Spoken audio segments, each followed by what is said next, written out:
Mga kaparokya, bago natin umpisahan ang online viewership ng dalawang noontime show ay ibabahagi ko muna sa inyo ang TV ratings para sa araw ng Miyerkules, October 2. Pero bago natin talakayin yan mga kaparokya, humihiling ako na pakisubscribe ang aking YouTube channel, pakiclick ang bell icon para una kayong manotify sa mga bagong video na ilalabas ko at pakidamay nyo na din na i-follow ang aking Facebook page na Mega TV at ang aking TikTok account na Kaparokya TV. Maraming salamat! So yun nga mga kaparokya, last Saturday, October 5 ay ibinahagi ko sa inyo ang ratings ng dalawang noontime show sa bansa kung saan para sa atin nagwagi dito ang Eat Bulaga kahit pa mas mataas pa ang numbers ng Eat Showtime. Dahil sila lang po ang nakaabot sa average ratings nito na 8.4% po para sa Eat Showtime at 4% naman po sa Eat Bulaga. Sa mga nanonood ng vlog ko, alam nyo na ang ibig kong sabihin about dito. At sa mga ngayon lang pong nakatune in, ang dahilan kung bakit may average ratings na inilalagay po tayo ay dahil sa mga advantages ng Madlang People Noontime Show sa The Barkads. At ilan lang dyan ang pinagsanib na solid viewers ng ABS-CBN at GMA Network. Anyways, dito mga kaparokya, ang Eat Showtime ay may 6.3% at ang Eat Bulaga naman po ay may 4%. So another 6% ratings na naman ang nakuha ng Eat Showtime. Bagay na masasabi nating mababa para sa may 5 TV stations at pinakamalaking TV network sa bansa. So dito ang GMA po ay may 4.4% at ang TV5 ay may 3.8%. Meaning mga kaparokya ay wala na pong 1% ang inilamang ng Kapuso Network sa Kapatid Network. Ito po ay araw ng Martes, October 1 ratings. So punta naman po tayo sa araw ng Miyerkules, October 2. So dito makikita natin na ang Eat Showtime ay may 7.5% at ang Eat Bulaga ay may 4%. Nadagdagan ang numbers dito ng Eat Showtime mga kaparokya ng 1.2% mula sa nakalipas na ratings. Samantalang ang Eat Bulaga naman po ay nasustain nito ang ratings na 4%. Bagaman tumaas ang ratings ng Eat Showtime ay wagi dito ang noontime show ng legendary trio na Eat Bulaga dahil muli nilang naabot ang ratings average nila na 4%. So dito mga parokya, ang GMA ay may 5.3%, ang GTV ay may 1%, ang A to Z ay 0.9%, ang Kapamilya Channel ay 0.3% at ang All TV ay 0. So dito ang Eat Showtime po tanging ang GTV at Kapamilya Channel lang ang siyang nakaabot sa kanilang TV ratings average na 1%, saka GTV at 0.3 sa Kapamilya Channel. Sa panig naman po ng Eat Bulaga mga kaparokya, ang TV5 ay may 3.8% at ang RPTV ay 0.2%. So dito naman po sa Eat Bulaga, ang siyang nakaabot sa kanilang TV ratings average ay ang TV5 dahil ito po ay may 3.8% at ang TV ratings average nito ay 3.5%.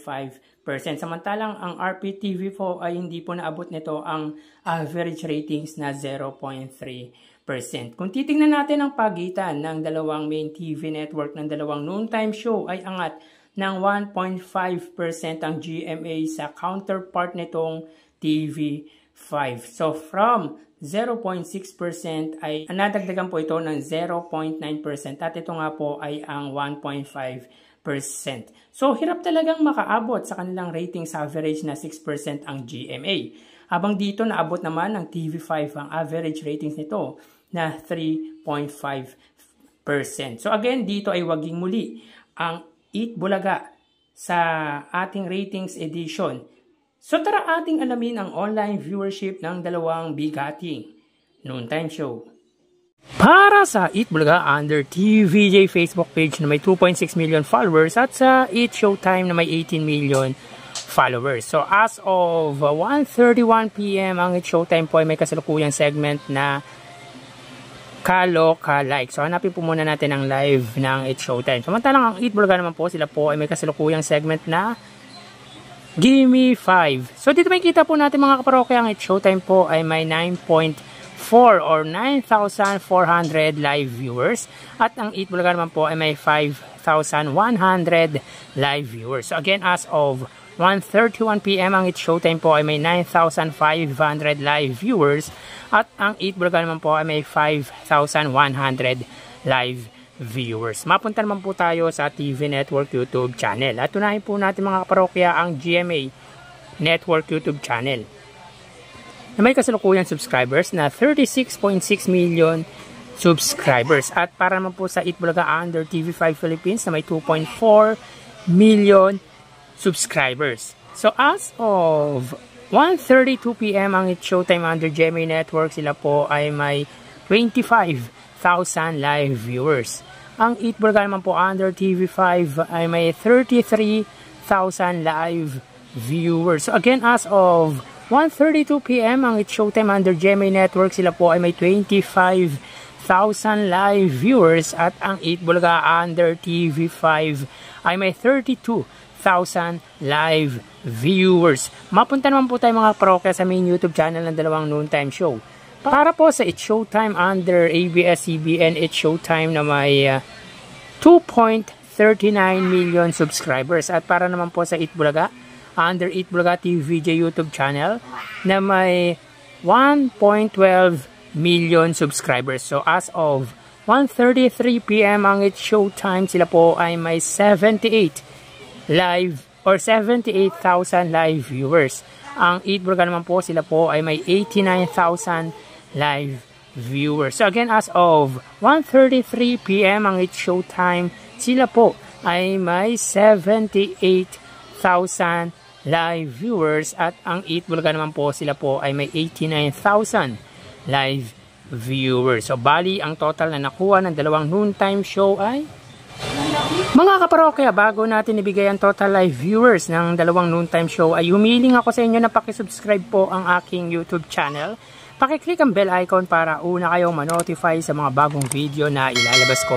At pakidamay nyo na din na i-follow ang aking Facebook page na Mega TV at ang aking TikTok account na Kaparokya TV. Maraming salamat! So bali, ang total na nakuha ng It's Showtime ay 112,000 live viewers. 9,000 po para sa kanilang Facebook Live, 22,000 sa TV Network YouTube channel, at 78,000 naman po para sa kanilang main YouTube channel. Ang Eat Bulaga naman po ay nakakuha ng total na 126,000 viewers. 5,000 dito ay mula sa kanilang Facebook Live, 32,000 sa TV Network YouTube channel, at sa main YouTube channel naman nila, sila po ay may 89,000 live viewers. So again, ang It's Showtime po ay nakakuha ng total na 112,000 viewers, at ang Eat Bulaga naman po ay 126,000 live viewers. So talagang ramdam ang pagkawala ni Vice Ganda, dahil kahit live po ang episode ng It's Showtime ay yan lang po ang naabot ng kanilang views. At ang Eat Bulaga naman po, kahit po naka-taped or recorded po ang kanilang episode sa araw na ito, ay mas mataas pa po ito sa views ng Madlang People Noontime Show. So yan po lumalabas sa kanilang online viewership as of 1:35 PM. At mamaya magbabalik pa po tayo sa huling bahagi ng ating online views update ng dalawang bigating noontime show dito sa ating bansa. Magpapaalam po muna pansamantala. Magsiingat po tayo mga parokya. Thank you and God bless.